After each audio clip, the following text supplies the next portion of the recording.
Class 10 lesson 2 fable নামক যে কবিতাটি রয়েছে আজকে সেটির বঙ্গানুবাদ আলোচনা করব, যেটি লিখেছেন Ralph Waldo Emerson, who was born in 1803 and died in 1882। যিনি জন্মগ্রহণ করেছিলেন 1803 সালে এবং মারা গিয়েছিলেন 1832 সালে।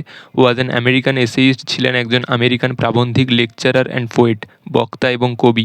His famous poems include Concord hymn and Brahma. তার উল্লেখযোগ্য কবিতাগুলোর মধ্যে রয়েছে কনকর্ড হিম এবং ব্রামা।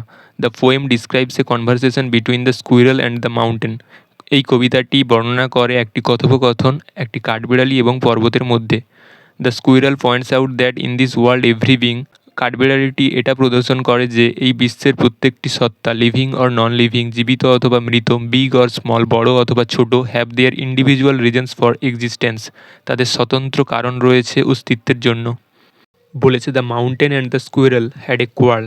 পর্বত এবং কাঠবিড়ালির মধ্যে একবার ঝগড়া হয়েছিল। And the former call the latter little prig. আগের জন তার পরের জনকে খুদে নীতিবাগিস বলে ডাকলো। এখানে আগের জন বলতে পর্বতকে বোঝানো হয়েছে এবং পরের জন বলতে কাঠবিড়ালিকে বোঝানো হয়েছে। বার্ন রিপ্লাইড, কাঠবিড়ালি উত্তর দিল, you are doubtless very big. তুমি নিঃসন্দেহে আকারে অনেক বড়। But all sorts of things and weather, কিন্তু সমস্ত রকমের জিনিস এবং আবহাওয়া must be taken in together, অবশ্যই একসাথে নিতে হবে। To make up a year and a sphere, একটি বছর এবং একটি গোলক তৈরি করার জন্য। এখানে গোলক বলতে পৃথিবীকে বোঝানো হয়েছে। And I think it no disgrace to occupy my place. এবং আমি মনে করি যে এতে অপমানের কিছু নেই আমার স্থান দখল করাতে। If I am not so large as you, you are not so small as I. যদি আমি তোমার মতো এত বড় না হই, তুমিও তো আমার মতো এত ছোট নও। And not half so spry, এবং আমার অর্ধেক প্রাণবন্ততাও তোমার মধ্যে নেই। I will not deny you make a very pretty squirrel track.